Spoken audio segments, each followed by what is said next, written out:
மாலை வேலைக்காக நன்றி அப்பா. இந்த வேளையிலும் கூட நாங்கள் ஒன்றாக மார்க்கு சுவிசேஷத்தை கற்றுக்கொள்ள நீங்கள் கிருபையாக இந்த வேலையை தந்திருக்கிறீர். அதற்காக நன்றி ஆண்டவரே. கடந்த 3 நாட்களாக ஆண்டவரே நாங்கள் மார்க்கு சுவிசேஷத்தை படித்துக் கொண்டிருக்கிறோம் ஆண்டவரே. நல்லபடியாக அண்ணன் மூலியமாக ஆண்டவரே நிறைய விஷயங்களை கற்றுக்கொள்ள உதவி செய்தீங்க. அதற்காக நன்றி. அப்பா, எவ்வாறு நீங்க ஆண்டவரே ஒரு மிகவும் மிகவும் ஆண்டவரே ஆக்ஷன் ஓரியன்டடா ஆண்டவரே நீங்க ஊழியம் செஞ்சிருக்கீங்கன்னு நாங்க படிச்சிருக்கோம் ஆண்டவரே. அதற்காக நன்றி ஆண்டவரே. நாங்களும் அவ்விதமாக ஆண்டவரே உம்முடைய ஊழியத்தை செய்ய நீங்க உதவி செய்யுங்க ஆண்டவரே. கடந்த 3 நாட்களாக ஆண்டவரே நாங்க டிசைபிள்ஷிப் எப்படின்னு படிச்சோம் ஆண்டவரே. அது மாத்திரம் இல்லாம ஆண்டவரே எவ்வித நிலத்தில் விழுந்தவர்களாக நாங்கள் இருக்க வேண்டும் என்று நாங்கள் வாசித்தோம் ஆண்டவரே. அதற்காக நன்றி. இன்னும் ஆண்டவரே இந்த இன்னைக்கு கூட ஆண்டவரே நாங்கள் கற்றுக்கொள்ள இருக்கும் ஆண்டவரே. எல்லா காரியத்தையும் உம்முடைய பாதத்தில் வைக்கிறோம் ஆண்டவரே. அண்ணன் மூலமாக நீங்க பேசுங்க. ஆண்டவரே, நீங்க ஆண்டவரே எங்களுக்கு கற்றுக் கொடுக்க வேண்டுமாக நாங்கள் ஜெபிக்கிறோம் ஆண்டவரே. மாற்றம் இல்லாமல் ஆண்டவரே கடைசி 8 நாட்கள் ஆண்டவரே நீங்க ஆண்டவரே எவ்வளவு பாடுகள் மத்தியில் ஆண்டவரே, கடைசி நேரத்திலும் ஆண்டவரே, நீங்க எங்களுக்கு என்ன சொல்லி தரணும்னு நீங்க விரும்புறீங்களோ ஆண்டவரே, அதை கற்றுக்கொள்ள நீங்க உதவி செய்யுங்க ஆண்டவரே. இந்த உலகத்துல ஆண்டவரே, ஒரு நபர் ஆண்டவரே கடைசியான தருணத்தில் இந்த உலகத்தை விட்டு போகும்போதும் ஆண்டவரே, அவர்கள் மனதில் ஆண்டவரே மிகவும் அதிகமான ஏக்கங்களும், பாரங்களும் நிறைந்ததாக இருக்கும் ஆண்டவரே. அவ்விதமாக ஆண்டவரே, அந்த 8 நாட்களில் ஆண்டவரே, நீங்க ஆண்டவரே சிலுவையில் மரித்து இன்று உயிர்த்தெழுந்த ஆண்டவரே, அந்த காரியத்தை கூட ஆண்டவரே நாங்கள் படிக்க இருக்கிறோம் ஆண்டவரே. அதற்காக நன்றி. அந்த கடைசி 8 நாட்களில் ஆண்டவரே நடக்க இருக்கும் ஆண்டவரே. காரியங்களை நாங்கள் மிகவும் கிரமமாகவும் ஆண்டவரே, நேர்த்தியாகவும் படித்துக்கொள்ள நீங்க உதவி செய்யுங்க ஆண்டவரே. மீதியான எல்லா வேலையும் உம்முடைய பாதத்தில் சமர்ப்பிக்கிறோம். ஜெபத்தை நல்ல விதத்தில் ஏறெடுக்கிறோம். இயேசு கிறிஸ்துவின் மூலமாக ஏறெடுக்கிறோம் நல்ல பிதாவே. ஆமென். ஆமென். ஆமென். Thank you பசாம்ராஜ். நம்ம ஃபர்ஸ்ட் டே பார்க்கும் பொழுது இந்த மார்க் யாரு என்பதையும் அவருடைய கால சூழ்நிலைகள் எப்படிப்பட்டது என்பதை நாம் பார்க்கிறோம். அப்படிப்பட்ட அருமையான ஒரு மனிதனை தேவன் வல்லமையான முறையில் உபயோகித்து நமக்கு இந்த நாளிலே சுவிசேஷம் கையில கிடைக்கத்தக்கதான கிருபையை தேவன் தந்திருக்கிறார். அது மட்டுமல்லாதபடிக்கு இந்த மார்க் சுவிசேஷத்தினுடைய முக்கியத்துவத்தையும் அதனுடைய ஓவரால் அவுட்லைனும் நம்ம பார்த்தோம். மார்க்கு இயேசு கிறிஸ்துவை சர்வெண்டாக, ஒரு பணியாளர் போல சர்வெண்டாக அவர் அறிமுகப்படுத்துகிறார். அவருடைய முதல் பிரசங்கத்தை மிக அழகாக மார்க் குறிப்பிட்டு சொல்லுகிறார். தேவனுடைய ராஜ்யம் வர வேண்டும், வந்துவிட்டது, எனவே மனம் திரும்பி சுவிசேஷத்தில் விசுவாசம் வையுங்கள் என்ற ஒரு செய்தியை அவருடைய விஷனாக நம்ம பார்த்தோம்.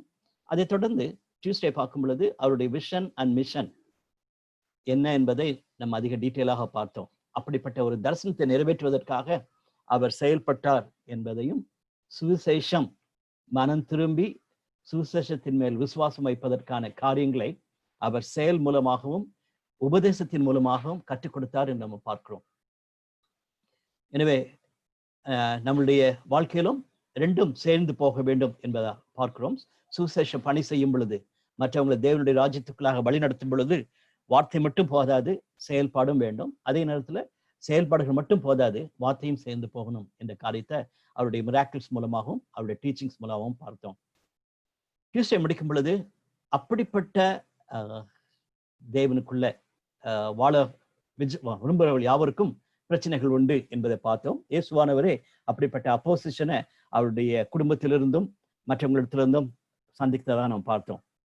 டியூஸ்டே நம்முடைய பைபிள் ஸ்டடியில கலந்து கொண்ட ஒரு பார்ட்டிசிபென்ட் வந்து நேற்று வர முடியல, ஏன் வர முடியலன்னு சொல்லிட்டு நாங்கள் கவலையோடு கேட்கும் பொழுது கேட்டோம்னா, அவங்க அப்பா ரொம்ப சந்தோஷப்படுறாங்களாம், நீ இது மாதிரி பைபிள் ஸ்டடிலாம் அட்டென்ட் பண்ணா இன்னும் ஆண்டவரை நல்லா அறிந்து கொள்வேன்னு சொல்லிட்டு. அவங்க அம்மா வந்து ரொம்ப திட்டுறாங்களாம், நீ இன்னும் இயேசு கிறிஸ்து குறித்துலாம் கேள்விப்பட வேண்டாம், பைபிள் ஸ்டடி போக வேண்டாம்னு சொல்லிட்டு.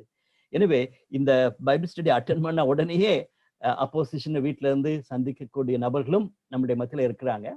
ஒரு சிலருக்கு வந்து அப்படிப்பட்ட ஒரு பிரச்சனை நமக்கு வீட்டிலேயே தெரிய மாட்டேங்குது. ஆனா சமுதாயத்தில் இருக்க அநேக மக்களை குறித்து நமக்கு அக்கறை இல்லாதபடிக்கு போய்விடுகிறோம். அதை மனசுல வைத்துக்கொண்டா நல்லது. நேத்து இந்த கிறிஸ்டியன் டிசைபிள்ஷிப் பற்றி அதிகமா நாம் பார்த்தோம். we should not be a devotee, ஒரு பக்த கோடியாக இருக்கக்கூடாது, but we have to be a disciple என்ற வார்த்தையை நம்ம பார்த்தோம். எப்படி ஆண்டவர் அவங்கள ஆயத்தப்படுத்தினார் என்று பார்க்கிறோம். தன்னுடைய மரணத்துக்கு முன்பாக அல்லது இந்த உலகத்தை விட்டு அவர் எடுத்துக்கொள்வதற்கு முன்பாக அவளை ஆயத்தப்படுத்தி அவளோடு கூட எல்லாம் சொல்ல வேண்டிய காரியங்கள் எல்லாம் சொல்லி, அதிலும் குறிப்பாக தனியாக நேரம் எடுத்து அவளோடு பேசினார் என்றெல்லாம் பார்க்கிறோம். மிக அருமையான முன்மாதிரியை அவர் வைத்து சென்றிருக்கிறார் என்று நம்ம பார்த்தோம். அதோடு கூட இம்பார்ட்டன்ஸ் ஆஃப் ஃபேமிலி 10ஆம் அதிகாரத்தை அந்த கண்ணோட்டத்தோடு பார்த்தோம். இயேசுவானவர் ஒருவேளை டைவர்ஸை குறித்து மட்டும் பேசினான்னு சொல்ல முடியாது. அந்த திருமணம் என்பது என்ன அருமையானது என்பதை குறிப்பிட்டு சொல்லுகிறார். அவர் சொல்வது போல ஆதியிலே அல்லது ஆதியாகமம் 1ஆம் அதிகாரம் 2ஆம் அதிகாரத்துல வாசிக்கிறது போல தேவன் எப்படி குடும்பத்தை முக்கியத்துவம் கொடுத்திருக்கார் என்பதை சுட்டி காட்டி அதனுடைய முக்கியத்துவத்தை குறித்து பேசினார். எனவே குடும்ப சூழ்நிலையில நமக்கு முக்கியத்துவம் கொடுக்க வேண்டும் என்பதும், அதே நேரத்துல அப்படிப்பட்ட வாய்ப்பு இல்லாதபடிக்கு வாழக்கூடிய எத்தனையோ நபர்கள் இருக்காங்க. இன்னும் அவங்களுடைய குடும்பத்துல சுவிசேஷத்து நிமித்தமாக விட்டு வந்தவங்க நிறைய பேர் இருக்காங்க. அவங்களுக்கும் நம்ம இயேசு கிறிஸ்துவினுடைய குடும்பம் உண்டு என்பதை உணர்ந்தவர்களாக நம்ம உணர வேண்டும். அவர்களையும் நம்ம குடும்பத்துக்குள்ள வைத்திருக்கோம் என்ற சிந்தையோடு கூட அவர்களை குறித்து கரிசனை கொள்ள வேண்டும்.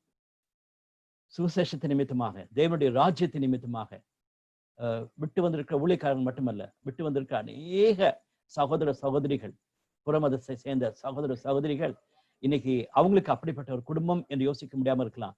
ஆனா திருச்சபையில நம்மளுடைய EGF ஃபெலோஷிப்ல அப்படிப்பட்ட அநேக சகோதர சகோதரிகளை அவங்க பார்க்க முடிகிறது. that should be the reality. நேத்து இன்னொரு சகோதரி எழுதும் பொழுது அப்படி எழுதியிருந்தாங்க. அங்கிள், அந்த தாட் எனக்கு ரொம்ப பிரயோஜனமா இருந்துச்சு. ஃபேமிலி இன் கிரைஸ்ட், அதை நம்ம பார்க்கும் பொழுது நான் அதிகமாக யோசிச்சதில்லைன்னு சொல்லிட்டு. எனவே நம்ம அப்படிப்பட்ட ஒரு அருமையான குடும்பத்துக்குள்ளாக இருக்கிறோம் என்ற செய்தியை நம்ம நேற்று பார்த்தோம். சீஷத்துவம் என்பது குடும்பத்திலே காணப்பட வேண்டிய மிக முக்கியமானது என்று நேற்று பார்த்தோம்.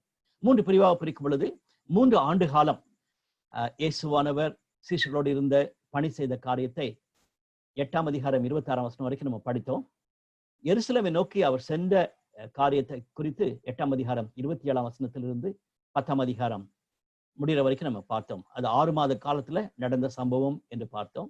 இன்றைக்கு சாம்ராஜ் ஜெபித்தது போல அந்த 8 நாட்கள் நடந்த காரியம், அதை பேஷன் வீக் என்று அழைப்பாங்க. ஆண்டவருடைய பாடு மரணத்தை குறித்து யோசிக்கக்கூடிய செய்தி என்பதை இன்னைக்கு நம்ம பார்க்க போறோம். இந்த 7 அதிகாரங்களை நம்ம ஃபாஸ்டா போகணும். இந்த செய்தியை நம்ம அடிக்கடி கேட்டிருக்கோம். ஒருவேளை நம்ம திருச்சபையில good Friday, Easter, Lenten days அப்படி வழக்கமா செய்யக்கூடிய காரியம் இருக்குமானால், நம்முடைய திருச்சபையில் இருக்குமானால், ஒவ்வொரு வருஷமும் இந்த லென்டன் டேஸை குறித்தும் இயேசுவானோட பாடு மரணங்களை குறித்து கேள்விப்படுகிறோம். குட் ஃப்ரைடே அன்னைக்கு டீட்டெயிலா நம்ம படிக்கிறோம். ஈஸ்டர் அன்னைக்கு மிகுந்த சந்தோஷத்தோடு பாடல் பாடி தேவனை ஸ்தோத்திரிக்கிறோம். ஒரு சில சர்ச்சஸ்ல அது இல்லாம இருக்கலாம். ஆனா இன்னைக்கு அதை பார்க்கும் பொழுது அந்த கண்ணத்தோடு பார்க்காதபடிக்கு நான் அந்த சர்வன்ட் என்ற தலைப்புல நான் உங்களோட கூட பகிர்ந்து கொள்கிறேன். காரணம், மார்க்கு அவரை சர்வன்டாக அறிமுகப்படுத்துகிறார். இன்னைக்கு ஒருவேளை நான் கான்சென்ட்ரேட் பண்ண விரும்புகிற ஒரு காரியம் த சர்வன்ட் லீடர்ஷிப். அப்படிப்பட்ட ஒரு சர்வன்டாக இயேசுவானவர் வந்திருக்கும் பொழுது அவருடைய தலைமைத்துவத்தை குறித்து, அவர் எப்படிப்பட்ட ஒரு தலைவராக இருந்தார் என்பதை குறித்து நம்ம பார்க்கிறோம். சாம்ராஜ் கரெக்டா ஜெபம் பண்ணாங்க. கடைசி நாட்களில, ஒரு தலைவருடைய கடைசி நாட்களில அவங்க ஒரு நபர் போகும் பொழுது அவங்களுடைய வார்த்தைகளை குறித்து, அவங்களுடைய செய்திகளை குறித்து ரொம்ப கேள்விப்படுகிறோம். எனவே இந்த பாசேஜையும் அந்த கண்ணோட்டத்தோடு பார்த்தீங்கன்னா நல்லா இருக்கும் நான் நினைக்கிறேன். ஆஸ்வால்ட் சாண்டர்ஸ் என்ற நபர் ஸ்பிரிச்சுவல் லீடர்ஷிப்பை பற்றி மிக அருமையான ஒரு புத்தகத்தை எழுதியிருக்கிறார். உங்களுடைய பர்சனல் லைப்ரரியில இந்த புக் இல்லைன்னா கண்டிப்பா நீங்க வாங்கணும். Spiritual leadership by Oswald Sanders. ஒவ்வொருவரும் வாசிக்க வேண்டிய ஒரு அருமையான ஒரு புத்தகம். அவர் சொல்வது போல இந்த உலகத்தின் மக்களை போல நம்ம பார்க்காதபடிக்கு ஆவிக்குரிய ராஜ்யத்தின் கண்ணோட்டத்தோடு கூட லீடர்ஷிப்பை பார்க்கணும்.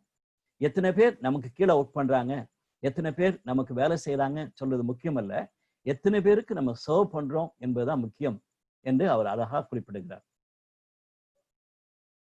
இன்னைக்கு திருச்சபையிலும் சரி, சமுதாயத்திலும் லீடர்ஷிப் சொல்லும் பொழுது கம்ப்ளீட்டா மாறி போய்கிறது. உலகத்தின் மக்கள் எத்தனை பேருக்கு நம்ம பாஸ் பண்றோம், பாஸ் ஓவர் தான். ஈவன் ஒரு சிலர் பாஸ்ன்னு கூப்பிட்டாவே ரொம்ப சந்தோஷப்படுவாங்க. அப்படிப்பட்ட ஒரு பாஸா இருக்குன்னு ஆசைப்படுகிறாங்க. ஆனா இயேசுவானவர் மற்றவங்களுக்காக தன்னுடைய ஜீவனையை கொடுப்பதற்காக வந்தார் என்பதை நம்ம மார்க் 10ஆம் அதிகாரம் 45ஆம் வசனத்தை மையமாக வைத்து படிக்கிறோம். அதனால மற்றவங்களால பணி செய்யப்படும் இல்லாதபடிக்கு மற்றவங்களுக்கு பணி செய்வதற்காக தன்னை அர்ப்பணித்தார் என்று மார்க் மிக அழகாக குறிப்பிடுகிறார். நம்ம வாசித்தது போல ஏசாயா 42 அதிகாரம் 1 வசனத்திலிருந்து 9 வசனம் வரைக்கும் இருக்கிற பகுதி, அது மட்டுமில்லாதபடிக்கு ஏசாயா 42 அதிகாரத்திலிருந்து 4 சர்வன்ட் சாங்ஸ் சொல்லுவாங்க. இப்படிப்பட்ட ஒரு தாசனின் கீதங்கள் என்று அழைக்கப்படக்கூடிய 4 பேசேஜ் உண்டு.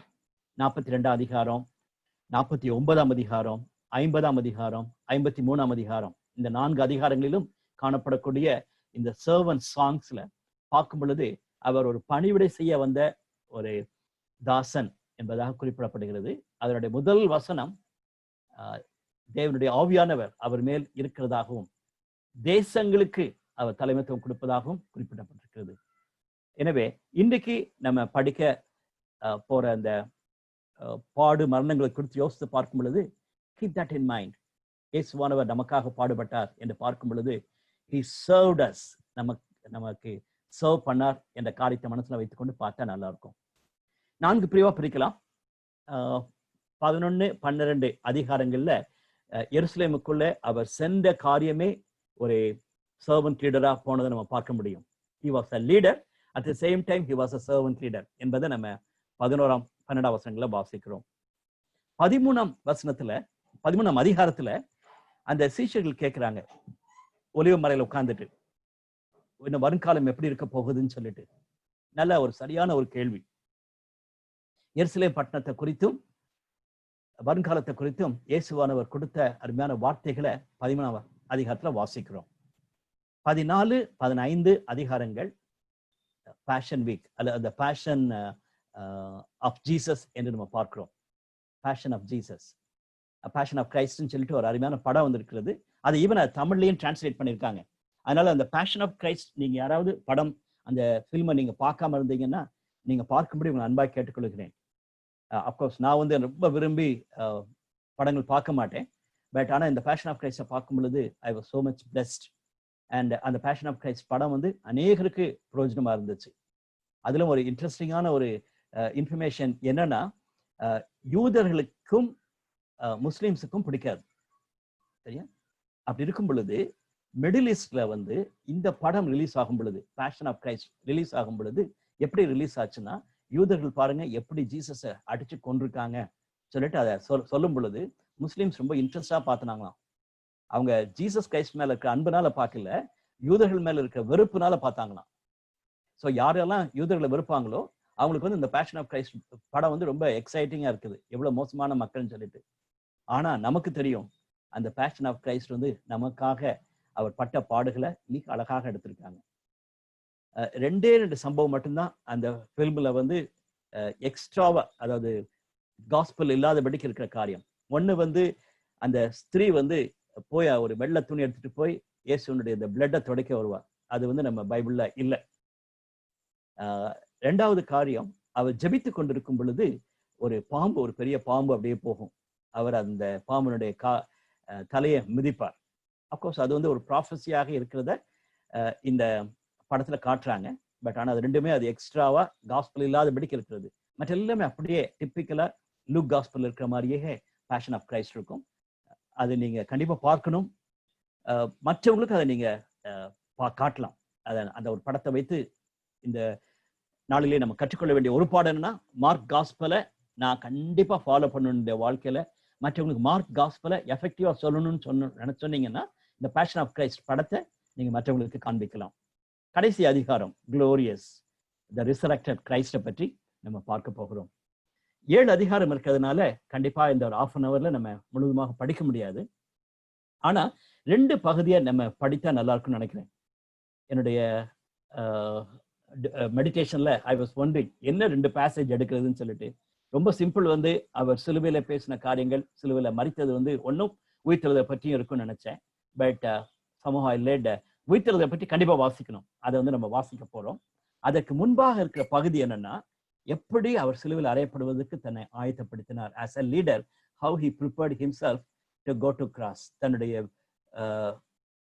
தேவன் அனுப்பின சித்தத்தை நிறைவேற்றுவதற்கு அவர் எப்படி போனார் என்பதை நம்ம பார்க்க போகிறோம். நம்முடைய மத்தியில் இருக்கிற ஈரோடுல இருக்கும் தம்பி சாம் ரெஸ்லின் அவங்க இப்போ 1வது பகுதியை வாசிப்பாங்க.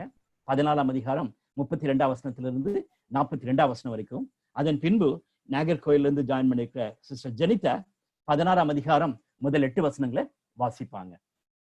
தேவனுடைய வார்த்தையை கேட்போம். Audible uncle. எஸ் சாம். மார்க் 14 வசனம் 32 முதல் 42 வரை. பின்பு கெத்சமனே என்னப்படும் இடத்திற்கு வந்தார்கள். அப்பொழுது அவர் தம்முடைய சீஷர்களை நோக்கி, நான் ஜெபம் பண்ணுவளவும் இங்கே உட்கார்ந்திருங்கள் என்று சொல்லி பேதுருவையும் யாக்கோபையும் யோவானையும் தம்மோடு கூட கூட்டிக் கொண்டு போய் திகிலடையவும் மிகவும் வியாகுலப்படவும் தொடங்கினார். அப்பொழுது அவர், என் ஆத்துமா மனதிற்கு எதுவான துக்கம் கொண்டிருக்கிறது, நீங்கள் இங்கே தங்கி விழித்திருந்து விழித்திருங்கள் என்று சொல்லி சற்று அப்புறம் போய் தரையிலே விழுந்து, அந்த வேலை தம்மை விட்டு நீங்கி போக கூடுமானால் அது நீங்க வேண்டும் என்று வேண்டிக் கொண்டு, அப்பா பிதாவே, எல்லாம் உம்மால் கூடும், இந்த பாத்திரம் என்னிடத்திலிருந்து எடுத்து போடும், ஆகிலும் என் சித்தத்தின்படி அல்ல, உம்முடைய சித்தத்தின்படியே ஆக கடவுது என்றார். பின்பு அவர் வந்து அவர்களை நித்திரை பண்ணுகிறதை கண்டு பேதுருவை நோக்கி, சீமோனே, நித்திரை பண்ணுகிறாயா? ஒரு மணி நேரம் நீ விழித்திருக்க கூடாதா? நீங்கள் சோதனைக்குட்படாதபடிக்கு விழித்திருந்து ஜெபம் பண்ணுங்கள். ஆவி உற்சாகம் உள்ளதுதான், மாம்சமோ பலவீனம் உள்ளது என்றார். அவர் மறுபடியும் போய் அந்த வார்த்தைகளையே சொல்லி ஜெபம் பண்ணினார். அவர் திரும்ப வரும்போது அவர்கள் மறுபடியும் நித்திரை பண்ணுகிறதை கண்டார். அவர்களுடைய கண்கள் மிகுந்த நித்திரை மயக்கம் அடைந்திருந்தபடியால் தாங்கள் மறுமொழியாக அவருக்கு சொல்வது இன்னதென்று அறியாதிருந்தார்கள். அவர் 3ஆம் தினம் வந்து, இனி நித்திரை பண்ணி இளைப்பாருங்கள், போதும், வேலை வந்தது, இதோ மனுஷகுமாரன் பாவிகளுடைய கைகளில் ஒப்பு கொடுக்கப்படுகிறார், என்னை காட்டிக் கொடுக்கிறவன் இதோ வந்து விட்டான், எழுந்திருங்கள், போவோம் என்றார்.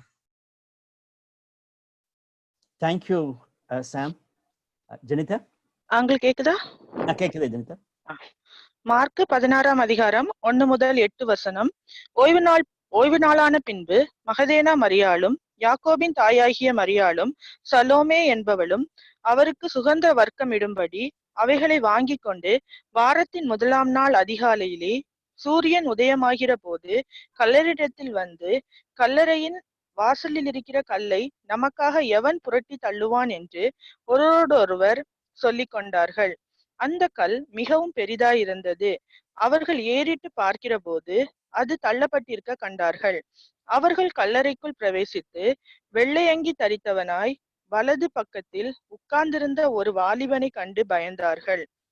அவன் அவர்களை நோக்கி, பயப்படாதிருங்கள், சிலுவையில் அறையப்பட்ட நஸ்ரேயனாகிய இயேசுவை தேடுகிறீர்கள். அவர் உயிர்த்தெழுந்தார். அவர் இங்கே இல்லை, இதோ அவரை வைத்த இடம். நீங்கள் அவருடைய சீஷரிடத்திற்கும் பேதுருவினிடத்திற்கும் போய், உங்களுக்கு முன்னே கலிலேயாவுக்கு போகிறார், அவர் உங்களுக்கு சொன்னபடியே அங்கே அவரை காண்பீர்கள் என்று அவர்களுக்கு சொல்லுங்கள் என்றான். நடுக்கமும் திகிலும் அவர்களை பிடித்தபடியால் அவர்கள் சீக்கிரமாய் வெளியே வந்து கல்லறையை விட்டு ஓடினார்கள். அவர்கள் பயந்திருந்தபடியினால் ஒருவருக்கும் ஒன்றும் சொல்லாமல் போனார்கள். Thank you sister Jenita. Sam, Jenita, thank you for your reading. இயேசுவானவருடைய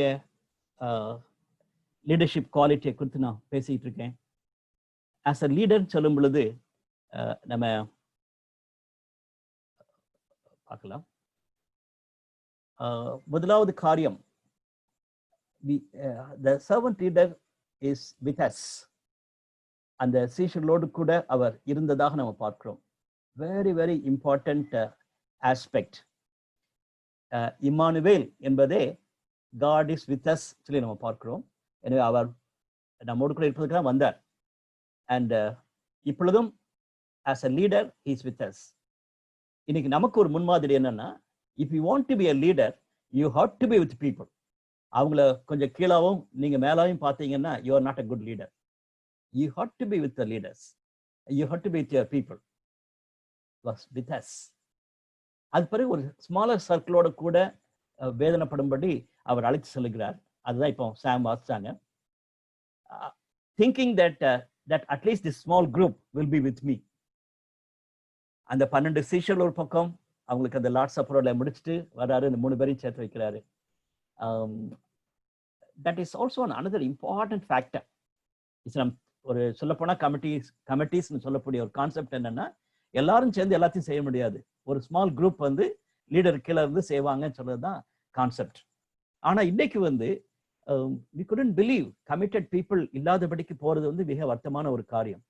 அதிலும் ஒரு கோர் குரூப் என்று சொல்லக்கூடிய பொறுப்படுத்திருக்கக்கூடிய கோர் குரூப் கூட அன்னைக்கு 1 மணி நேரமாவது விழித்திருக்க முடியாதா என்று ஆண்டவர் சொல்ற அளவுக்கு மாறி போனாங்கன்னு சொல்லி பார்க்கிறோம்.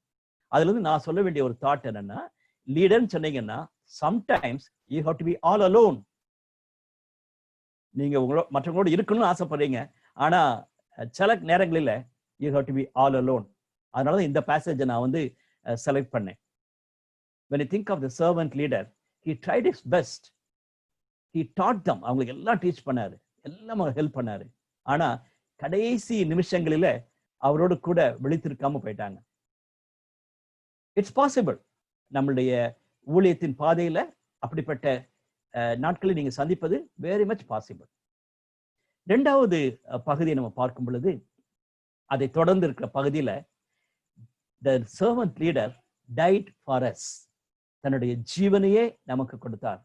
So servant leaders நம்ம சொல்லும் பொழுது we should be ready for giving ourselves for others. நான் என்ன கொடுக்க மாட்டேன், நான் sacrifice பண்ண மாட்டேன் சொல்லிட்டு I cannot be a visionary, I cannot be a missionary, I cannot be a servant of God, I cannot be a disciple of God.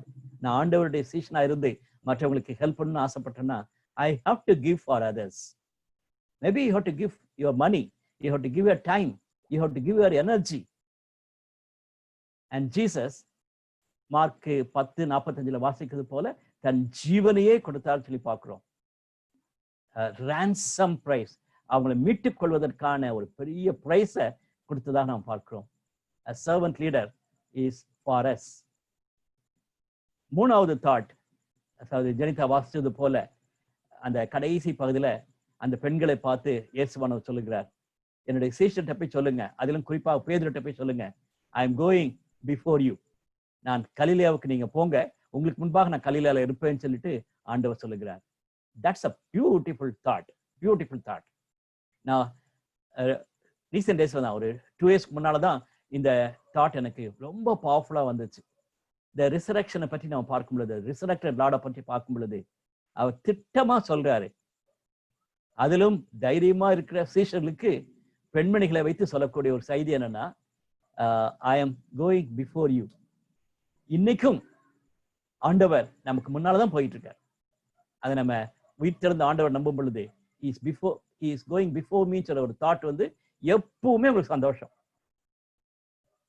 ஒரு சில ஸ்டாஃப் ஒர்க்கர்ஸ் வந்து டிரான்ஸ்ஃபர் ஆகி புது பிளேஸுக்கு போகும் பொழுது அவங்களுக்கு நான் சொல்லுவேன், அதே மாதிரி எனக்கு எப்படி சொன்னாங்கன்னா, ஊழியத்தின் நிமித்தமாக நீங்க வேற எங்கேயாவது வெளியே போனீங்கன்னா you can confidently pray and go with this promise. ஒரு கேம்ப்ல போய் பேச போறீங்க.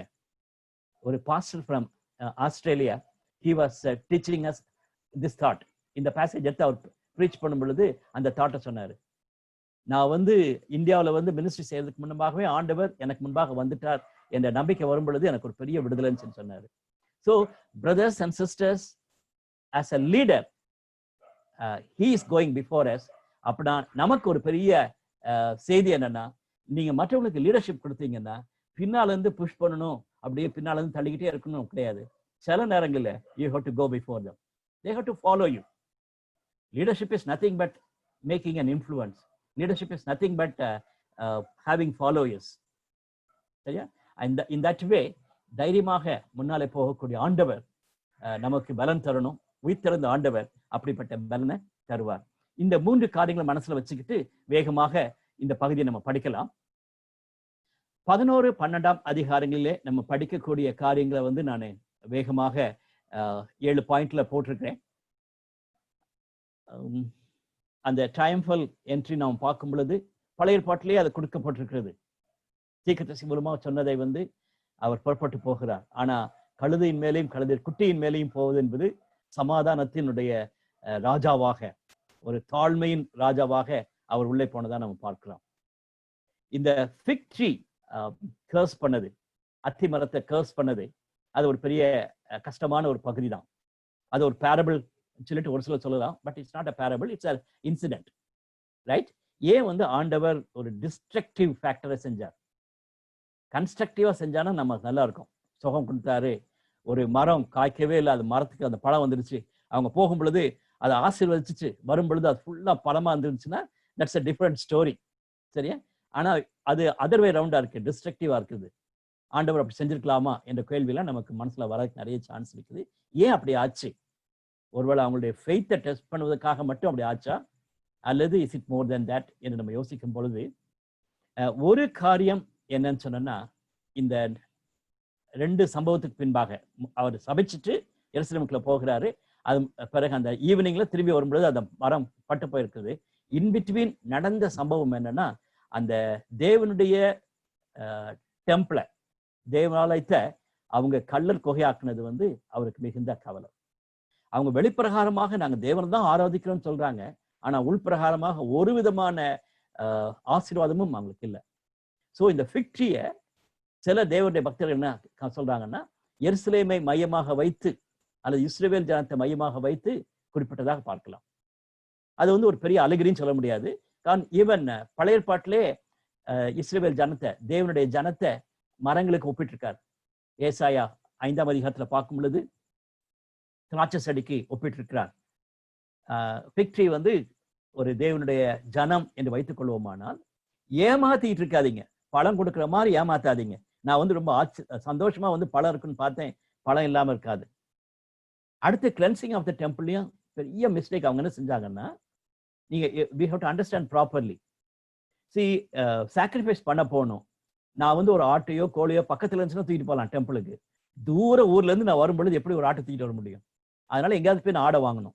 அப்படி ஆடை வாங்க போகும்பொழுது எனக்கு பணம் வேணும். என் பணத்தை வந்து நான் வேற ஊர்ல இருந்து வந்திருக்கேன், என் பணத்தை மாத்தணும். ஸோ அப்படிப்பட்ட சம்பவத்தினால it became a business centre. டெம்பிளுக்கு முன்னாலே, இப்போ இந்த நிறைய ஹிந்து டெம்பிள்ஸ்க்கு முன்னாலே நீங்க அந்த மாதிரி பார்க்கலாம், இந்த தேங்காய் இருக்கிறது, அது மாதிரி ஊதுபத்தி இருக்குது, அது மாதிரி நிறைய காரியங்கள் வச்சிருப்பாங்க. காரணம் அந்த டெம்பிளுக்குள்ள போகணும்னா தே நீட் திஸ். அப்போ தே ஹாவ் டு பை. நிறைய பேர் வீட்டுல இருந்து கொண்டு வருவாங்க, பத்திரமா கொண்டு வருவாங்க. நிறைய பேருக்கு வாங்க முடியாதனால அந்த டெம்பிள் பக்கத்திலே அவங்க வாங்கினாங்க. ஸோ அப்படிப்பட்ட ஒரு பிசினஸ் நடக்கும் பொழுது அந்த பிசினஸ் ரொம்ப வளர்ந்துருச்சு. அவங்களுக்கு இடம் வேண்டி இருந்துச்சு. அந்த இடம் என்ன தெரியுமா? புறஜாதியர்கள் தேவனுடைய டெம்பிளுக்குள்ள போக முடியாது, யூதருடைய டெம்பிளுக்குள்ள போக முடியாது. அவங்களுக்குன்னு சில ஒரு பெரிய பகுதி உண்டு. நான் வந்து ஒரு யூதர்களான நபரா இருக்கும் பொழுது நம்ம போனோம்னு சொன்னோம்னா, நம்ம we cannot go into the temple. அந்த வெளியே இருந்து தான் நான் ஆண்டவரை தொழுது கொள்ள முடியும். இந்த பிசினஸ் பீப்புள் என்ன செஞ்சிட்டாங்கன்னா, அந்த இடத்தை பயங்கரமா பிசினஸ் ஆக்கிட்டாங்க. அதனாலதான் தேவன் வேதனைப்படுகிறார். புறமதஸ்னர்கள் வந்து என்னை ஆராதிக்க வேண்டிய இடத்துல நீங்க பிசினஸ் ஆக்கிட்டீங்களே சொல்லி அவர் கவலைப்படுகிறார். ஸோ இப்போ நீங்க ஃபிக்ட்ரியினுடைய அர்த்தத்தை புரிந்து கொள்வீங்க நான் நினைக்கிறேன். புரிஞ்சா? ஸோ ஃபிக்ட்ரி வந்து தேவனுடைய மக்கள் கனி கொடுக்கிற மாதிரி காண்பித்து விட்டு ஆனா ஏமாத்தி கொண்டிருக்கிறாங்க. ஆண்டவருடைய நாமத்தை மகிமைப்படுத்தி அந்த கனி கொடுத்து அநேக மக்களை தேவனுடைய ராஜ்யத்துக்குள்ள கொண்டு வர வேண்டியவங்க ஏமாத்துகிறார்கள். அதை வந்து ஒரு பிசினஸ் சென்டரா மாத்தினது போல நம்மளுடைய ஆவிக்குரிய வாழ்க்கையிலும் we are the temple of the God சொல்லும் பொழுது நம்மளுடைய இடத்திலும் மற்றவங்களுக்கு கொடுக்க வேண்டிய பிளஸிங்க்கு நம்ம கனி கொடுக்க வேண்டிய இடத்துல ஏமாத்திட்டு இருக்கோம்னா எச்சரிக்கப்படுகிறோம். ரைட்? அதை தொடர்ந்து தேவனிடத்துல இயேசு கிறிஸ்துவத்துல வந்து கொஸ்டின்ஸ் பண்ணாங்க. தேவனுடைய ராஜ்யத்தை குறித்து கேட்கிறாங்க, நீங்க என்ன அத்தாரிட்டியோட பேசுறீங்கன்னு கேட்கிறாங்க. அது மட்டுமல்ல, மரணத்துக்கு பின்பாக ஒரு நபர் 2-3 பேரை 7 பேரை கல்யாணம் பண்ணியிருந்தா அவருடைய நிலை என்ன ஆகும் என்று கேட்கிறாங்க. அப்படி பல காரியங்களை அவங்க கேட்டதாக நம்ம பார்க்கிறோம். நீங்க இதை படித்துக் கொள்ளலாம். நீங்க படிக்கும் பொழுது அது ரொம்ப கடினமான ஒரு செய்தி கிடையாது. அதுல ஒரு காரியம் நம்ம கற்றுக்கொள்ள வேண்டிய ஒரு காரியம், நம்ம லீடர்ஷிப் கொடுக்கும் பொழுது people will question us.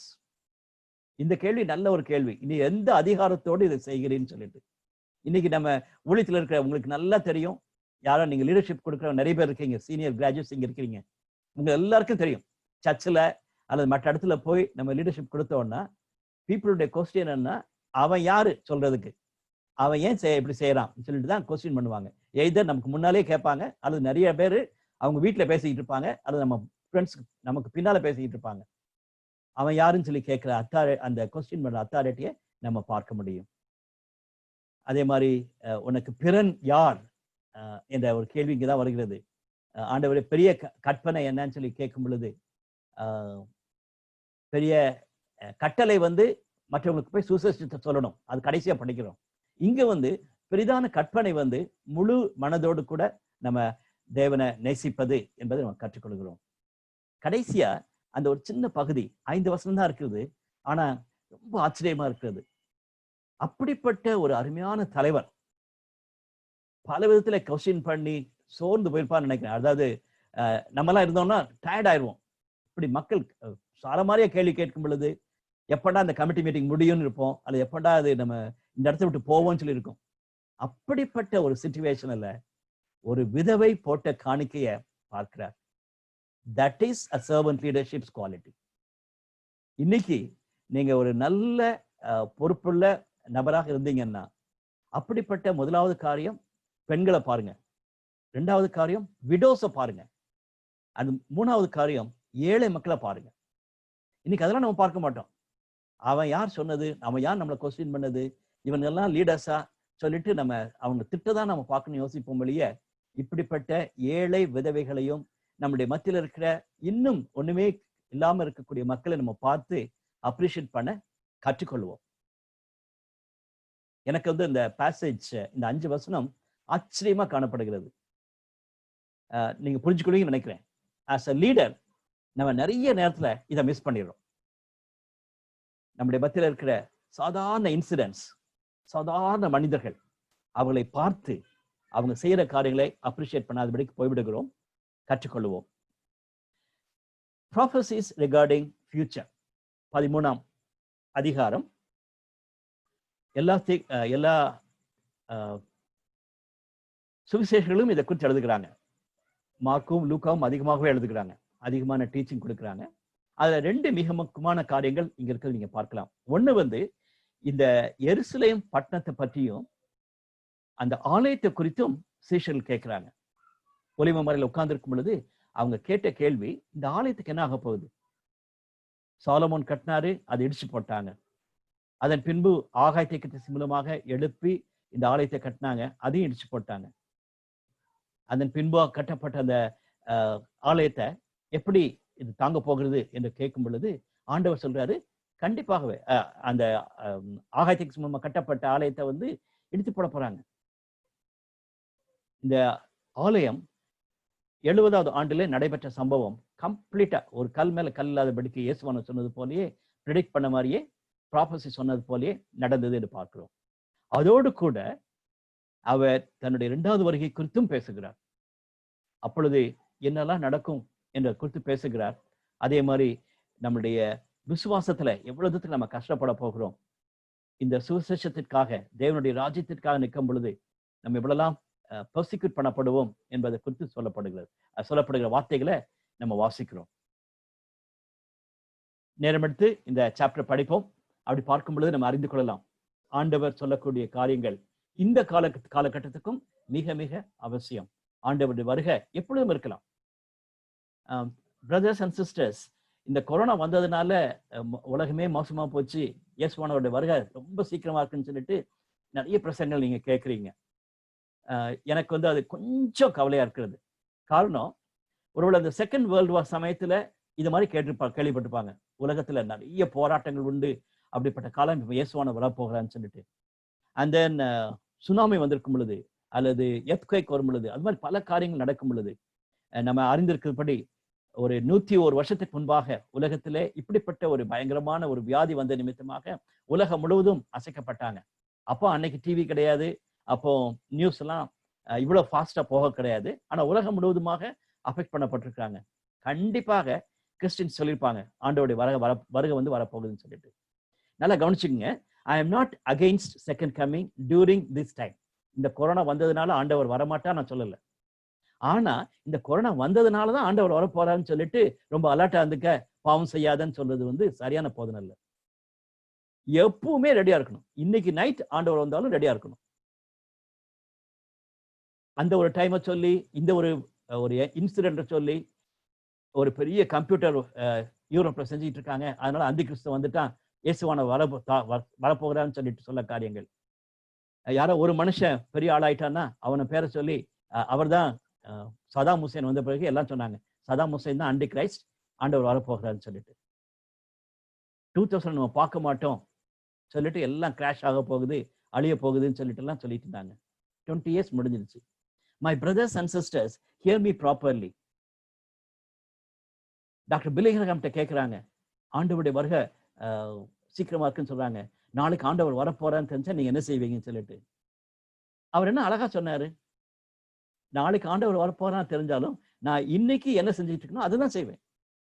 அதனால நான் மாத்தி போய் இன்னைக்கு நைட் ஃபாஸ்ட் பண்ணி ஜோம் பண்ண போறேன் சொல்லி சொல்ல மாட்டேன்.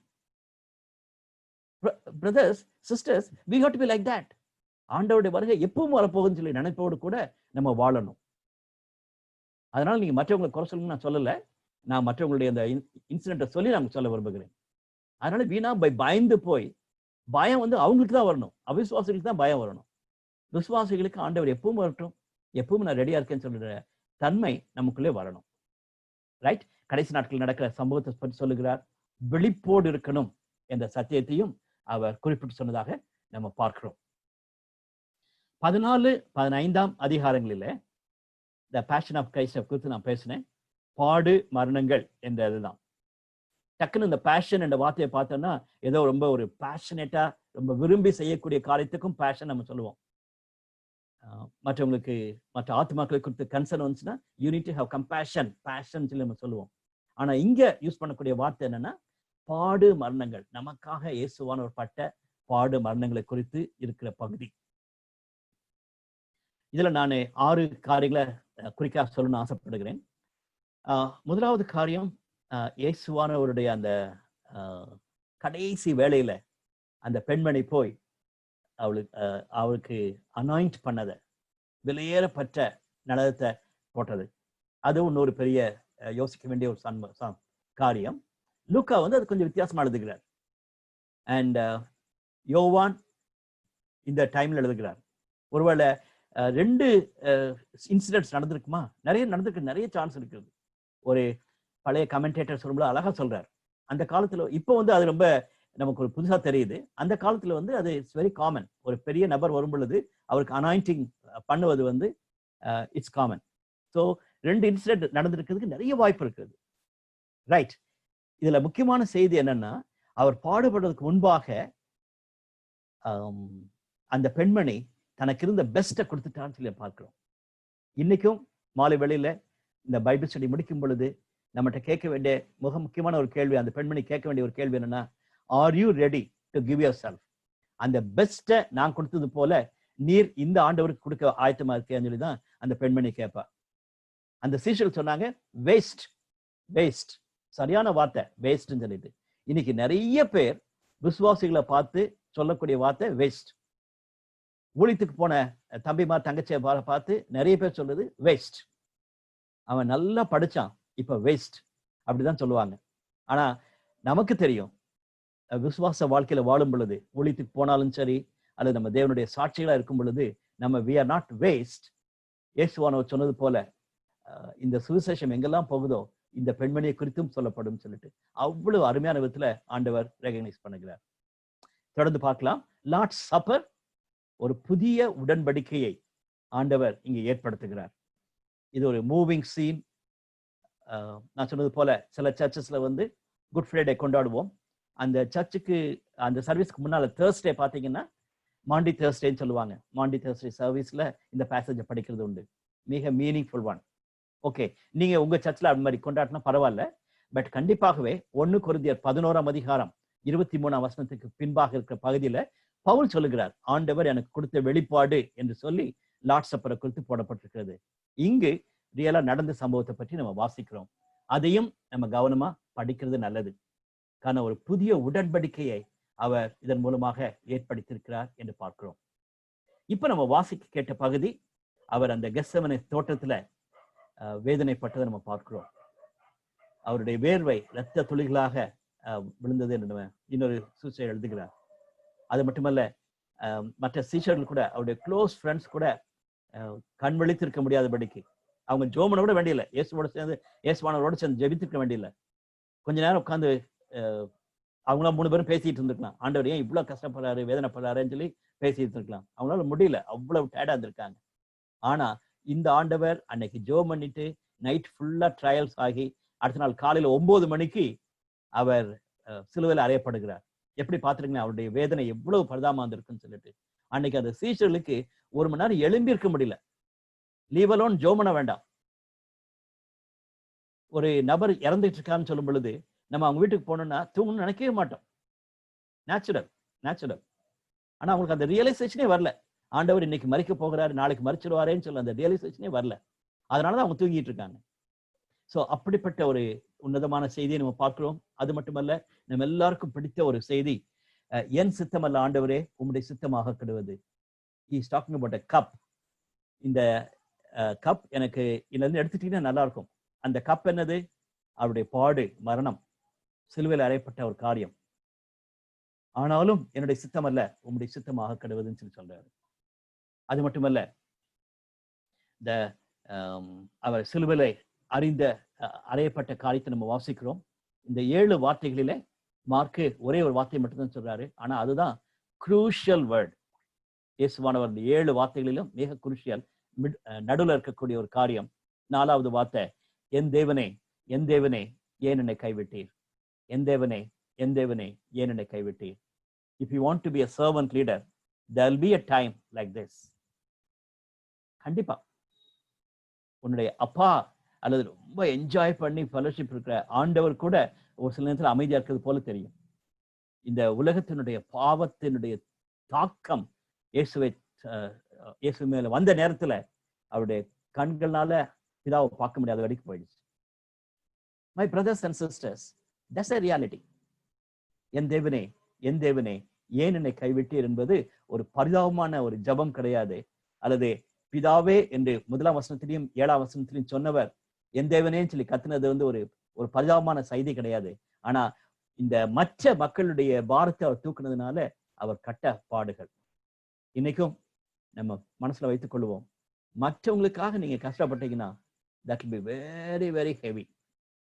உங்களால் சில நேரத்தை தூக்கவே முடியாது. அப்படிப்பட்ட ஒரு ஹெவிய உங்களுடைய இருதயத்துல ஃபீல் பண்ணுவீங்க.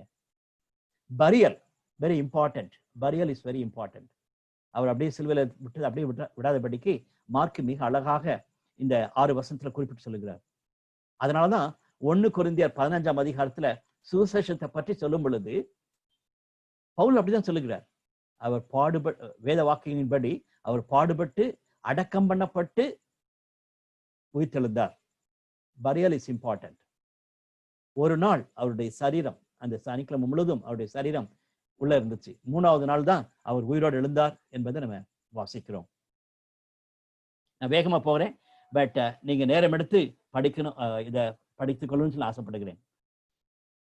நம்ம எல்லாருக்கும் அறிந்ததுபடி ஏசாயா 53ஆம் அதிகாரம் அடுத்த ஒரு சர்வன்ட் சாங், அதாவது 4வது சர்வன்ட் சாங் ஏசாயாவில். அந்த அதிகாரத்தை நம்ம பலமுறை படித்திருக்கோம், பலமுறை கேட்டிருக்கிறோம். 5-6 வசனங்களை நான் வாசிக்கணும்னு ஆசைப்படுகிறேன்.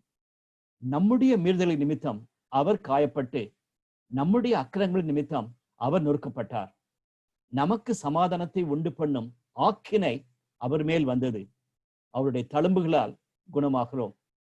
நாம் எல்லாரும் ஆடுகளைப் போல வழி தப்பி திரிந்து அவனவன் தன் வழியிலே போனோம். கர்த்தரோ நம் எல்லாருடைய அக்கிரமத்தையும் அவர் மேல் விழப்பண்ணினார். கர்த்தரோ நம் எல்லாருடைய அக்கிரமத்தையும் அவர் மேல் விழப்பண்ணினார். அதனாலதான் அவர் என் தேவனே என் தேவனே ஏன் என்னை கைவிட்டேன்னு சொல்லி கதற வேண்டியிருந்துச்சு. ரைட். அது சிலுவையில் ஆண்டவர் மரித்ததையும் அடக்கம் பண்ணப்பட்டதையும் வாசிக்கிறோம். கடைசி அதிகாரத்துக்குள்ளாக நம்ம கடந்து போகலாம். 3ஆம் நாளிலே காலை வேளையிலே நடைபெற்ற சம்பவம். அதுல சில கண்டிப்பா கேள்விகளை கேட்க வேண்டும். அந்த பெண்மணிகளுடைய ஈடுபாடு. I am very happy that sister good read it. Janitha வந்து வாசிக்க நான் சந்தோஷப்படுறேன். இன்னைக்கு ஊழியத்துல பெண்களுக்கு வந்து நம்ம 2nd கிரேட் தான் கொடுக்க விரும்புகிறோம். நிறைய இடத்துல உங்களுடைய சர்ச் பின்னணி எப்படின்னு தெரியல, சர்ச்சா இருந்தாலும் சரி, மினிஸ்ட்ரியா இருந்தாலும் சரி. ஈவன் தமிழ்லயே ஒரு வார்த்தை பெண் புத்தி பின் புத்தின்னு சொல்றாங்க. அது தப்பான ஒரு இன்டர்பிரிட்டேஷன். அது வந்து அவங்களுடைய எண்ணங்க, அத மூளை பற்றி போட்டப்பட்ட ஒரு செய்தியை தமிழ்ல சாதாரணமா சொல்லிடுறாங்க, பெண் புத்தி பின் புத்தின்னு சொல்லிட்டு. ஆஸ் இஃப் அவங்க எல்லாம் நாங்கெல்லாம் எங்களுக்கு முன் புத்தி இருக்குது, உங்களுக்கு எல்லாம் பின் புத்தி இருக்குன்னு சொல்லிட்டு. இயேசுவான அப்படி நினைச்சிருந்தாருன்னா இந்த 8 வசனங்கள் இப்படி இருந்திருக்கணும் அவசியமே கிடையாது. ஆக்சுவலா யோவான்னா ஓடி போயிருக்கணும். அன்னைக்கு காலையில ஆண்டவருக்கு போய் என்னது நம்ம சொன்ன போனா பால் ஊத்தணுமே அல்லது அங்க போய் மெழுகுபத்தி வைக்கணுமேன்னு சொல்லியிருந்தாங்கன்னா யோவான்னா ஃபர்ஸ்ட்ல போயிருக்கணும். அவர் தான் இயேசுவானுடைய ஆண்டவர் தாயாகிய மரியாதை பார்க்குறாங்க. கண்டிப்பா டிஸ்கஸ் பண்ணியிருக்கணும். நம்ம போகணுண்டா 3வது நாள் போகணும், ஊதுபத்தி வைக்கணும் அல்லது பால் ஊத்தணும்னு சொன்னாங்கன்னா யோவான் ஓடி போயிருக்கணும். அவனுக்கு தான் பின்புத்தியா போச்சு. Please consider that.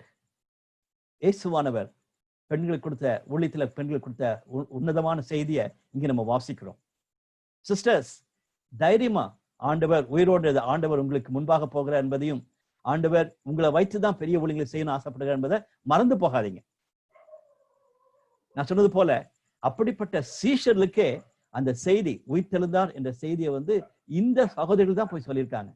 அதிலும் வாசித்தது போல அவங்க பயந்து நடுங்கி ஓடி போய் விறுவிறுத்து போய் சொல்றாங்க, ஆண்டவர் உயிரோடு எழும்பிட்டார். எப்படி நீங்க அந்த ஃபேஸ்ல யோசிச்சு பாருங்க, இமேஜின் பண்ணி பாருங்களேன். சிஸ்டர்ஸ் வேகமா போயிருப்பாங்க.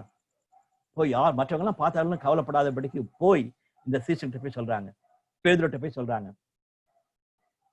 ஆண்டவர் உயிரோடு எழும்பிட்டார்னு சொல்லிட்டு. இயேசுவானவர் குறிப்பா சொல்றாரு, என்னை மருந்துத்தான் பாத்தீங்களா, அந்த பேதுருட்ட போய் சொல்லுங்க நான் உயிரோடு எழும்பிட்டேன்னு சொல்லிட்டு. சீஷர் இடத்திலும் பேதுரு இடத்திலும் சொல்லுங்கன்னு சொல்லிட்டு. ஏன் சொல்றாருன்னா பேதுரு தான் இந்த இதை டிக்டேட் பண்றாரு மார்க்குக்கு. அதனால குறிப்பாக அதை உறுதிப்படுத்துவதற்காக சொல்லுகிறார். ரைட். நான் சொன்ன தாட்டை நீங்க தயவுசெய்து வைத்துக் கொள்ளுங்க. இயேசுவானவர் சொல்வது போல 7ஆம் வசனத்துல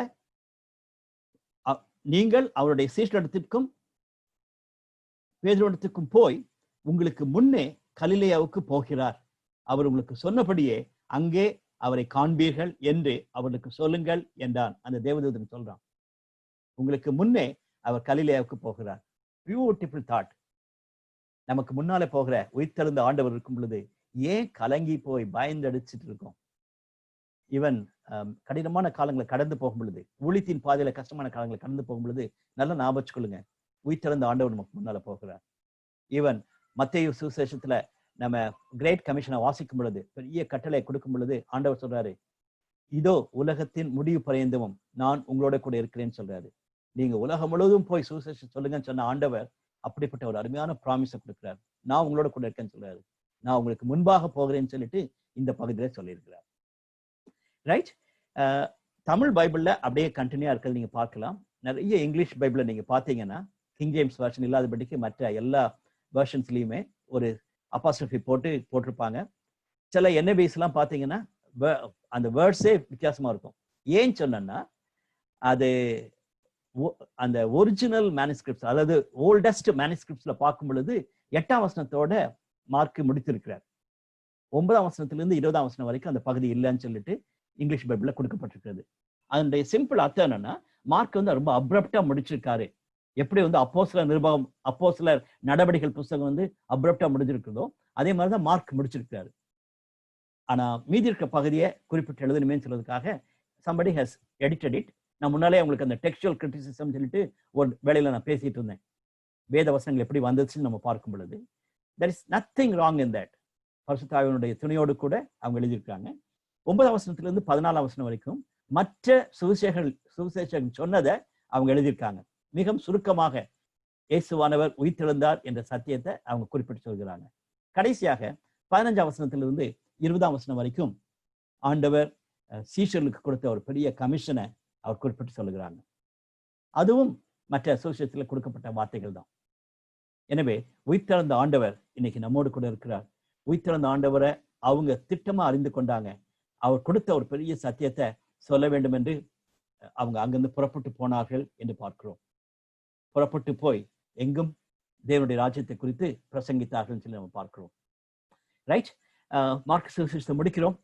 ஆஸ் அ சர்வன்ட் லீடர் என்று நம்ம பார்க்கும் பொழுது நம்ம கற்றுக்கொள்ள வேண்டிய காரியங்களை நான் இப்படியாக பாயிண்ட் போட்டிருக்கிறேன்.